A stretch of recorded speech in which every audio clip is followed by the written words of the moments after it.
Kurt. Look how happy you are. Act like you've been here before. We'll let Coach Hawkins open with an opening statement, and then we'll take questions for David Brown, Tucker Heyman, and also Shane Woody. Coach? Well, obviously, it's a feeling that's indescribable right now. To be able to go back and to do it with this group of kids. I'm so proud of them. Very gritty, tough. Don't always do. We call ourselves dogs from the pound, because we're not always the prettiest looking team out there, but find a way to do it. And so that part of things we're really, really proud of, and beat a very good Toledo team tonight. They're good. They're really, really good. Just so proud of our guys. Questions for David, Tucker, and also Shane. Shane, I'm thinking for everybody, except you guys, looked a little weak when you were down, like 10 minutes ago, last night to Akron. Can you just talk about, not who you are, on the whole thing? Can you repeat the question? I really didn't. No, you were down when you were down in the second half. Yeah. That it probably looked kind of bleak to everybody except you guys. Spirit got through that and won this. Can you just talk about what it takes to do that? It takes a lot of poise, and our guys definitely had that throughout the entire weekend. We kind of rode that momentum that we had in that second half run against Akron into this game, and I think that's really what attested to our attacking offense, our attacking defense in this Toledo game. Tucker, you had big baskets in the semifinal yesterday. Tonight you had 21 points. You were feeling tonight. Can you talk about the rhythm and everything you had tonight? Really, it's just, these guys and Connor and Richie, everyone else on our team draws a lot of attention. And, I didn't do anything out of our offense to stay within myself, and these guys found me. That's what happened. Yeah. So nervous. Toledo's press gave you guys trouble at their place, caused them to come back, obviously, with overtime. They do it again a little earlier in the game this time, and you guys responded much better. What was the difference? Just practice. When teams press us, we usually didn't do the best, and we just went to practice and worked on ourselves. Working on the press and being the press and staying in that attacking mode that we've been in this entire game. We knew that they were going to bring the press on sooner or later. That's what teams do when they want to get back in the ball game. So we just stayed confident and just once we got an opening, we took it and kept attacking. David, what was going through your mind? What did it feel like when you get down to the last minute and a half and you got a lead and you're scoring, and it looks like you're going to win? I was watching your body language. You feel like you're trying to hold it in, but wanted to jump out. What were you feeling inside? Excitement. Excitement, and finally, been here for 5 long, frustrating years, and it's finally here. And I can't believe, that with these group of guys, we are able to overcome so many negative things, and so many people not believing in us, and we're sticking together as a family and being able to overcome, everything and win the MAC tournament. It's a special group of guys we have in that locker room. Yeah, Dave, talk about just tonight, your feeling out there shooting and stuff. Did you feel on fire? Just talk about what you're feeling. I don't know what I was feeling. I just caught the ball and decided, I'm going to either make the shot or I'm going to miss it. I didn't really think about, missing too many shots. I was just caught it, and, hey, if this goes in, it goes in. And if it goes in, let's get back on defense and get another stop. It's nothing I really thought about. It was just something that came, and I'm glad it came tonight. David, was there a mandate from your coach in the second half, get the ball down to Shane on every possession? It seemed like quite a few in a row there. Yeah, he didn't even need to call plays. I was trying to get the ball to Shane. We didn't have to do. I want to get the ball to Shane every single time. He's a great big man. I think, like I said, one of the best big men in the nation. We're a small mid-major schools, but I think he's up there with the top big men in the nation. So I wanted to give him the ball every single chance I could. I really rather him score, 32 points than me score 32 points. Connor, and what he gave you, the lift he gave you right at the start of the second half, when he was attacking just as much as everybody else. He came great. He came just at the right time. I mean, Connor, I know he got a little frustrated, with people grabbing his jersey, and Connor's a hothead at times, but we calmed him down. And he came up big for us. I mean, he's a difficult matchup for anybody. He's a undersized 4 and handles like a guard. So, if you put a big man on him, he's just going to break him down and get to the paint. Or if you put a guard on him, he's just going to post him up. So I'm glad Connor's on my team. Shane, can you just talk about what this moment means like for you? We talked last week about how weird it was you had, a pro career waiting for you.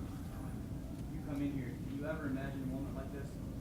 Of course. That's what the goal is when you come into any program, is to win a conference championship, go to the NCAA tournament. Dave and I have waited for 5 years to do this. We put in some blood, sweat, and tears for this, and words can't describe how I bet everybody feels right now. This is a once-in-a-lifetime thing. How can you guys, 4 or 5 times this year, and it really seems like the last 12 minutes, last 10 minutes, really, that's the point where you really start bullying other teams. Can you talk about that? Do you sense that within yourself? Coach talked about winning every segment. It's almost like a fight at the end of the day. It seems like every segment, every round. And then at the end, like I said, it's like the last 5 rounds of a fight. Coach does preach, and Coach is a big boxing fan. He always preaches body punches, and then as soon as the hands come down to protect the body, that's when you throw the knockout punch. And the last 12 minutes, last 8 minutes, that's when it happens. We have to be more aggressive during that time. Tucker, did you get hurt in the handshake line last night? What happened was me and my teammate jumped up, body bump, and I kind of cramped. So it wasn't too clutch on my part, but it was just a cramp. Were you concerned at all? No, I knew I just needed to drink some more water, eat some bananas. Yeah. Shane, David, can you just talk about Coach Hawks for a second and how you've been able to kind of just mold this team into a championship team? What it's been like taking the coaching, with him for 5 years to get to this point? I mean, what do you want to know? I mean, it's that trust that a coach and a player needs to have in order to make a team a championship team. If you don't have trust in your coach and if you don't have trust in your players, then you're just out there playing street ball pretty much. We have 100% faith in Coach Hawk, and we know that he's going to put us in the right position to be successful, just like he did tonight. And he knows what it takes to win the ball game, and we listen to him because he's been here before, and this is Shane, Tucker, and I first time being here, and he's been here before. So I mean, I really listen to a guy who's been a champion before. Shane, early on in your career, coaches talk about you needing to grow up a little bit and become the player that you are now.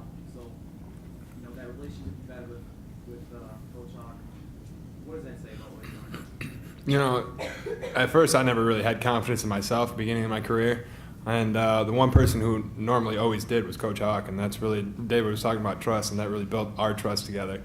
And I think it really, going back to your other question, I think it really shows why Coach Hawk was voted Coach of the Year this year. He was able to manage a team that lost a lot of key players last year, and new guys stepped up, and he was able to manage them into a championship team. Good. Certainly not extra satisfaction, but a sense of showing people you can do it with some of the transfers that you guys have lost the last couple of years. Does that build into it, of wanting to prove people wrong? I don't think so. I mean, guys come and go. I've heard that college basketball or any sort of sport is like a business. I mean, people come and go. So, I mean, that really doesn't affect us much. There wasn't really a revenge thing or trying to show anybody that we can do something like this. It was just we had the guys that we have right now, and we're gonna do the best that we did, and we did pretty dang good. All right, Shane, Tucker, David, let's get back to the locker room. Continue with questions for Coach Hawk. Shane Winton, ladies and gentlemen. Be careful.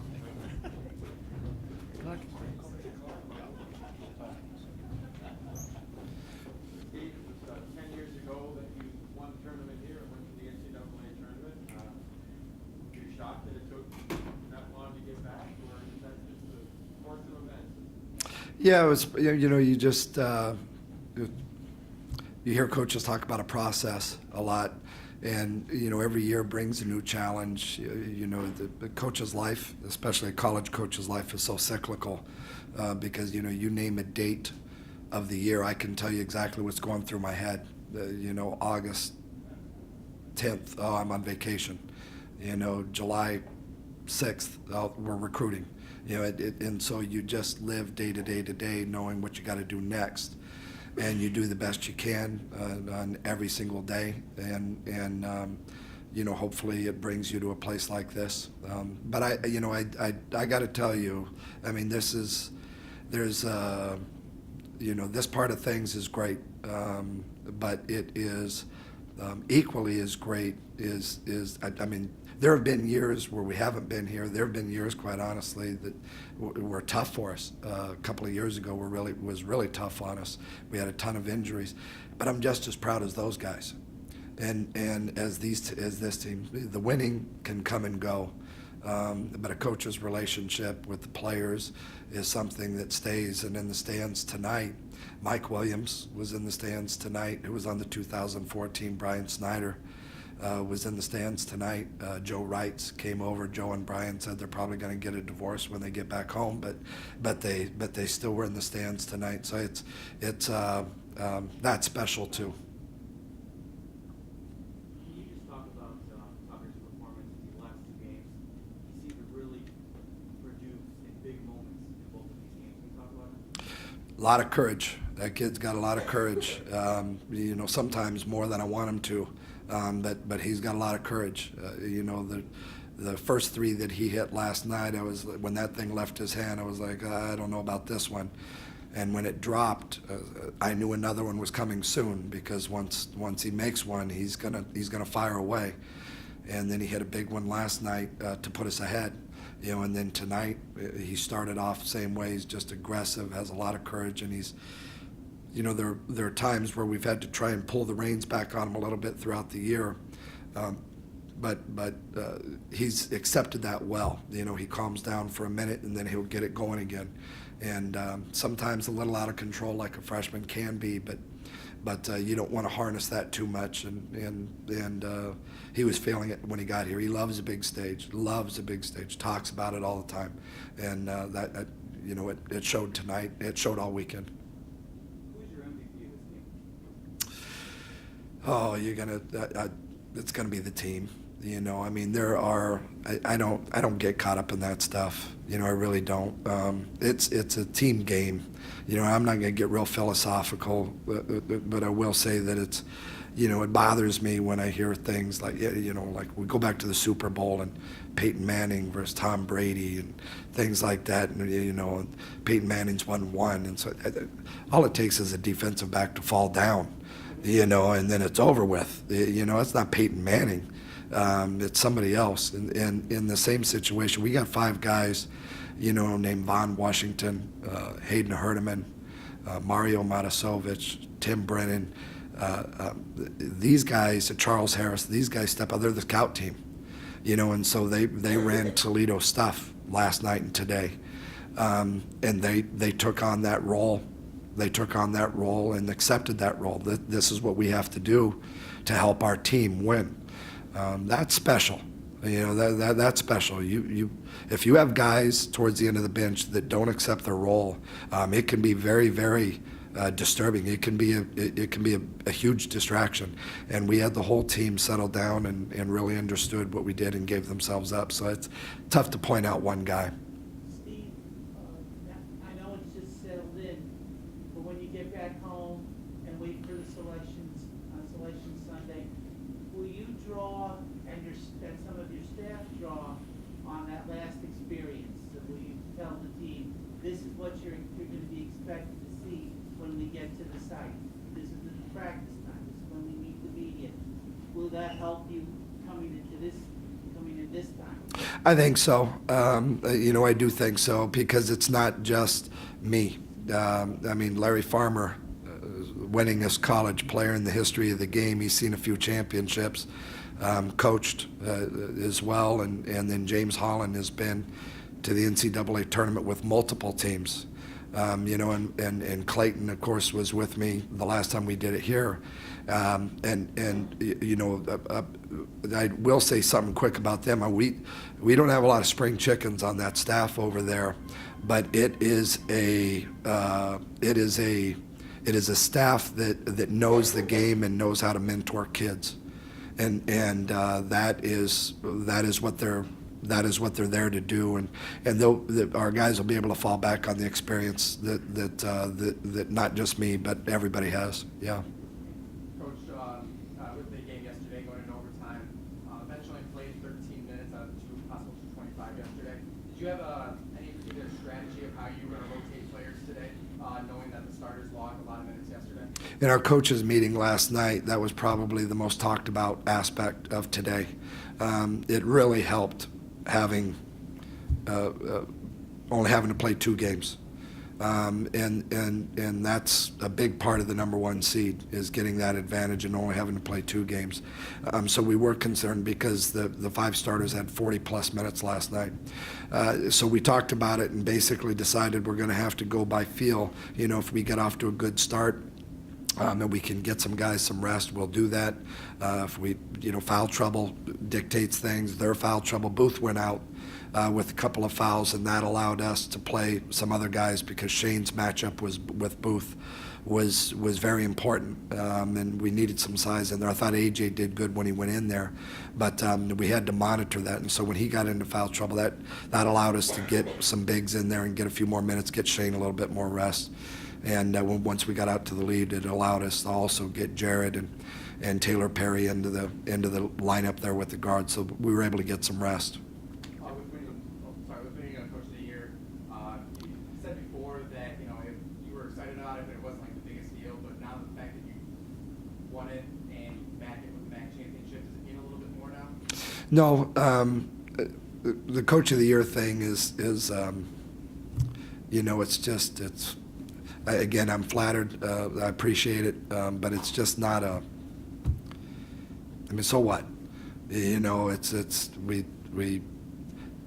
I think I did as good a job last year as I did this year. It's just when you win, people recognize it. And there are great jobs that were done all around this league this year. And this league, I've been in it 14 years now. Every coach preaches toughness, and I've seen coaches come and go. The one thing that has been great for us, our athletic director, Ms. Beauregard, is down here.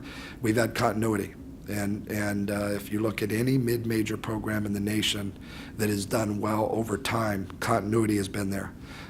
You can go to Northern Iowa, you could go to Gonzaga, you could go to VCU, you could go to name a program. There's been continuity, and in a time when a lot of pieces or when a lot of places will buckle in to fan pressure and try and make a change, if you stay the course, sometimes it's the best way to go. And I've been very fortunate to be at Western as long as I have. And, in this league, that's what's going to happen. It's good year, bad year, good year, great year, good year, okay year, great year, great year. It's going to happen. That's the way this league is. And so, no, the Coach of the Year thing, it's now this championship, and to see the smile and to see what was going on in our locker room right there, that means a ton. Jim? Coach, can you just speak on the development of Shane when you first took him? Was it a little bit of a gamble? I mean, him being sort of a tall, skinny guy, and just talk about how that maybe helped him develop into the all-around player he is now. Yeah, he was. I don't know about a gamble because we saw 6'11". If you want to call him a project, sure. Yeah, that would probably fit when it came to that. He was 6'11", but he ran like a deer and could really jump. He was athletic for 6'11". We felt like if we could get some weight on him, it was good. The one thing that Shane had that a lot of these kids have is they really wanted to be at Western. And that is huge in the way we recruit. We want kids that want to be at our place, not kids we got to talk into coming to our place, but we want kids that want to be there. This university means a lot to these kids, and in Shane's case, he's a local product, and it was his dream to always play at Western. So it didn't take our recruiting process. We brought him in on a visit, told him we were going to offer him a scholarship. As God is my witness, I told him, you know, we were recruiting some other players, but we wanted him. This was going into his junior year, and I said, you know, this is the way the process will work. As long as you have to make up your mind, you know, we have to keep recruiting too. He said, we understand and greatly appreciate it. From the office to the parking lot, they called in the parking lot and said, we're taking the scholarship. Said, I've had enough. I've made up my mind. And he came in, he was immature, like a lot of freshmen are, a little goofy, happy to be there, got caught up in college life a little bit, you know, and then didn't spend a whole summer fishing instead of playing ball. And him and Nate Hutchison graduated last year, and then they finally got serious about basketball, and so to watch his progression, and he's gotten real serious about it in the last couple of years, and so to see him experience some success out there is tremendous. Thank you, Coach. Okay, thanks everybody.